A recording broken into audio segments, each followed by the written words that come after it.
పరిస్థితి నిద్రలో ఉందట.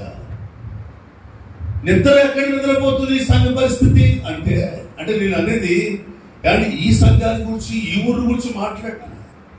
ఒక ఆధ్యాత్మికమైన పరిస్థితుల మధ్య వెళ్ళాలన్న ఆత్మీయ అనుభవాల్లో ఉన్న వ్యక్తులకు అర్థమవుతుంది నేను క్రైస్తవ్య పరిస్థితుల్లో నేను ఎక్కడున్నానని ప్రశ్నించుకోవడానికి ప్రతి గుండెకు ఈ వాక్యం అందుతుంది. నాకు అర్థమవుతున్న విషయము, ఎవరో ఇక్కడ ఒక ఉజ్జీవంతో బయలు వెళ్ళే రోజులు ఈ రాత్రి స్టార్ట్ అవుతుంది. అది ప్రేరణతో చెప్తున్న మాటలు దేవుని ఆత్మకార్యం చేయగా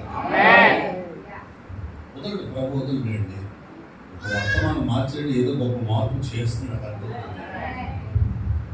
చూడండి, ఇప్పుడు ఆ మృతతుల్యమైన పరిస్థితుల మధ్య నిద్రపోయే పరిస్థితి ఎందుకు వచ్చింది? ఏ పరిస్థితుల మధ్యకు వెళ్ళిపోయింది సంఘం అని ప్రశ్న చేసుకుంటే అసలు మృతులు ఎవరు?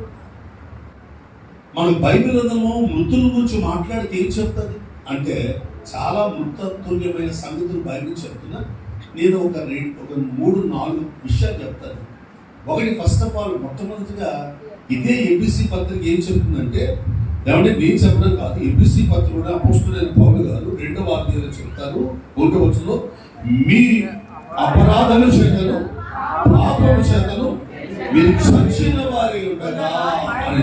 అంటే మనిషికి జీవితంలో మృతతుల్యమైన అనుభవాలు సంఘం చెప్తున్న విషయం ఏంటంటే, వాక్యం చెప్తున్న విషయం ఏంటంటే, మీ అపరాధము మీ పాపము మీ మీద ఉంటే అది మృతతుల్యమైనది. అంటే ఇప్పుడు సంఘము ఎవరిని కలుపుకుపోతుందట? సంఘము నిద్రపోతుంది. మృతతుల్యమైన పరిస్థితులు అంటే సంఘం ఎవరు కలుపుకుపోతుందట? అపరాధం ఉన్నవాళ్ళను, పాపం ఉన్నవాడు కలుపుకొని వాడితో కలిసి పరిగెత్తుతుందట. అవి ఎలా పరిగెత్తమో వాళ్ళతో పాటు కలిసి నిద్రపోతుంది. వాళ్ళే పర్లేదు, ఎవరైతే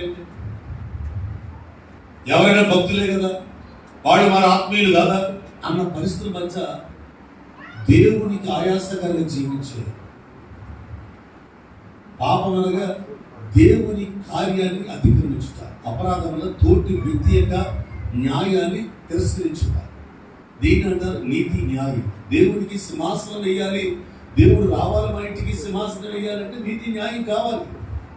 నీతి న్యాయమే ఆయన సింహాసనానికి ఆధారమని యెషయా గ్రంథము 9వ అధ్యాయం 7వ వచనం చెప్పబడుతుంది. అదే కీర్తనకారుడు దావీదు పలికాడు, నీతి కనపడాలి, న్యాయం కనపడాలి. ఈ న్యాయం నీతి కనపడకపోవటమే. ఎవరి న్యాయం అంటే ఏంటి? తోటి